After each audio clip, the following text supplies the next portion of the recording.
नमस्कार मित्रों, मैं डी सर।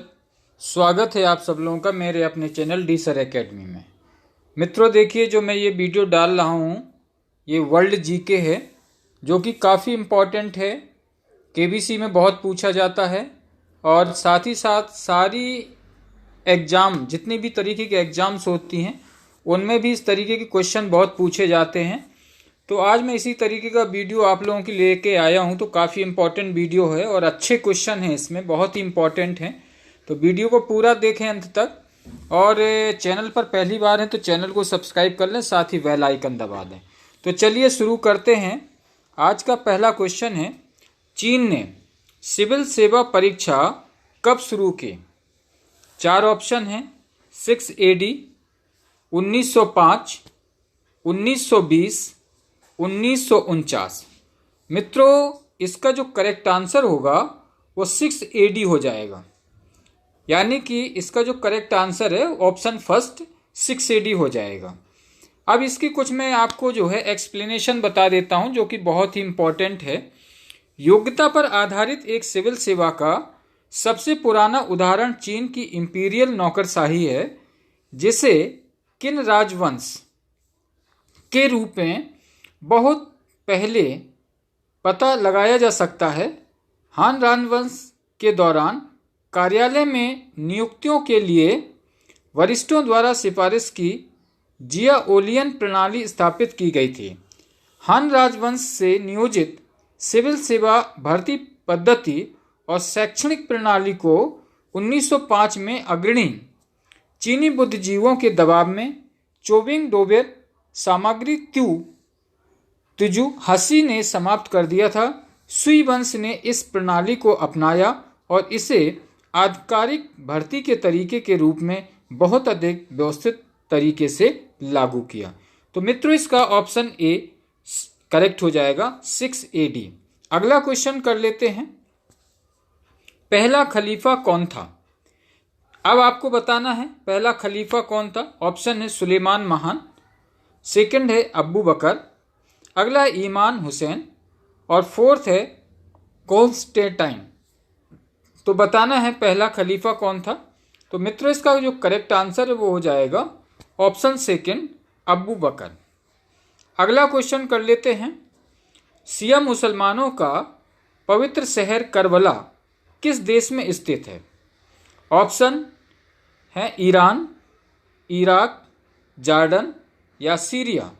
मित्रों बताना है कि शिया मुसलमानों का पवित्र शहर करबला किस देश में स्थित है। तो इसका करेक्ट आंसर हो जाएगा ऑप्शन सेकंड इराक। मित्रों इसकी कुछ खास जानकारियां हैं जो मैं आपको बताना चाह रहा हूं। करबला इराक का एक शहर है जो बगदाद के दक्षिण पश्चिम में है। शहर इसे सबसे अच्छी तरह से करबला की लड़ाई के स्थान के रूप में जाना जाता है। मक्का और मदीना के बाद शिया मुसलमानों के लिए सबसे पवित्र शहरों में से एक है। यह इमाम हुसैन तीर्थ का घर है।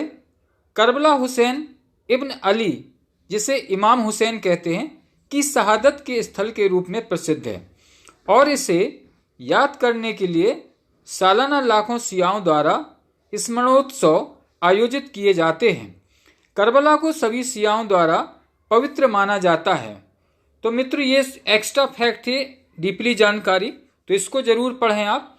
तो इसका करेक्ट आंसर इराक हो जाएगा। अगला क्वेश्चन कर लेते हैं, ताशकंद शहर स्थित है। बताना ताशकंद शहर कहां पर स्थित है। ऑप्शन है उज्बेकिस्तान, कजाखस्तान, रूस और किर्गिस्तान।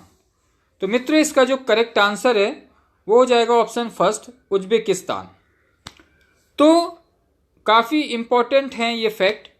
ताशकंद उज्बेकिस्तान की राजधानी है और ताशकंद प्रांत की यह ऐतिहासिक शहर 10 जनवरी 1966 के ताशकंद घोषणा के साथ जुड़ा हुआ है, जो 1965 के भारत पाकिस्तान युद्ध के बाद भारत और पाकिस्तान के बीच एक शांति समझौता था। सोवियतों का प्रतिनिधित्व प्रधानमंत्री अलेक्सेई कोशियन ने किया था, जो भारतीय प्रधान मंत्री लाल बहादुर शास्त्री और पाकिस्तानी द्वारा संचालित था। राष्ट्रपति मोहम्मद अयूब खान संयुक्त राष्ट्र अमेरिकी और रूसी दबाव में ताशकंद सम्मेलन ने पाकिस्तान और भारत को अपनी राष्ट्रीय सीमा और कश्मीर में 1949 की युद्ध विराम रेखा को बहाल करने के लिए मजबूर किया। इसने अंततः अयूब खान नेतृत्व के खिलाफ असंतोष और विरोध का नेतृत्व किया गया। तो मित्रों, इसका करेक्ट आंसर हो जाएगा उज्बेकिस्तान। अगला क्वेश्चन कर लेते हैं। वियतनाम के स्वतंत्रता आंदोलन का नेतृत्व किया गया था। बताना है कि किसमें स्वतंत्रता आंदोलन का नेतृत्व किया गया था। तो ऑप्शन है दागा दीन दीम, जोउ एन लाई, पोल पाट, हो ची मिन। तो इसका करेक्ट आंसर हो जाएगा ऑप्शन 4 हो ची मिन। अगला क्वेश्चन कर लेते हैं। कौन सा एक देश अभी भी एक सम्राट द्वारा शासित है? तो मित्रों, इसका करेक्ट आंसर हो जाएगा सऊदी अरब।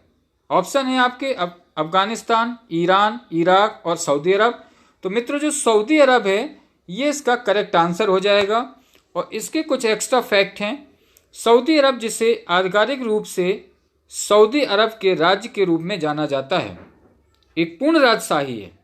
हालांकि 1992 में शाही डिक्री द्वारा अपनाई गई सऊदी अरब के मूल कानून के अनुसार राजा को शरिया यानी कि इस्लामी कानून और कुरान का पालन करना चाहिए। कुरान और सुन्नत यानी कि मोहम्मद की जो परंपराएं हैं को देश का संविधान घोषित किया गया है। लेकिन सऊदी अरब के लिए अभी कोई लिखित आधुनिक संविधान नहीं लिखा गया है। और सऊदी अरब एकमात्र अरब राष्ट्र है जहां कभी कोई राष्ट्रीय चुनाव नहीं हुआ है। किसी भी राजनीतिक दल या राष्ट्रीय चुनाव की अनुमति नहीं है। तो मित्रों, इसका चौथा ऑप्शन करेक्ट हो जाएगा सऊदी अरब। अगला क्वेश्चन कर लेते हैं। जापान की संसद के रूप में जाना जाता है, यानी 4 ऑप्शन बताना है कि जापान की संसद को किस नाम से जानते हैं। तो ऑप्शन है डाइट, डेल, युआन या सोरा। तो मित्रों, इसका करेक्ट आंसर हो जाएगा डाइट। जापान की संसद को डाइट के नाम से जानते हैं, तो इसका ये करेक्ट आंसर हो जाएगा। अगला क्वेश्चन कर लेते हैं। थाईलैंड की मुद्रा बतानी है कि थाईलैंड की मुद्रा क्या है। तो ऑप्शन है भट, रुपया, युआन या येन। तो इसका करेक्ट आंसर हो जाएगा ऑप्शन फर्स्ट भट्ट। थाईलैंड की मुद्रा भट्ट है। ये 100 सत्संग में विभाजित है। मुद्रा जारी करना बैंक ऑफ थाईलैंड की जिम्मेदारी है। तो ऑप्शन ए करेक्ट हो जाएगा। बढ़ते हैं अगले क्वेश्चन की तरफ। अगला क्वेश्चन है 1911 चीन की क्रांति हुई। तो बताना है। ऑप्शन है एक गणतंत्र की स्थापना, ड्यूअलिज्म या जनतंत्र या लोगों की बड़ी समस्याएं। कौन सा होगा 1911 चीन की क्रांति? तो ऑप्शन फर्स्ट करेक्ट हो जाएगा, एक गणतंत्र की स्थापना। अगला क्वेश्चन कर लेते हैं। पूर्वी तिमोर इंडोनेशियाई द्वीप समूह में पूर्व उपनिवेश था। तो बताना है इसका करेक्ट आंसर क्या हो जाएगा। तो इसका करेक्ट आंसर हो जाएगा ऑप्शन 4 पुर्तगाली। अगला क्वेश्चन कर लेते हैं।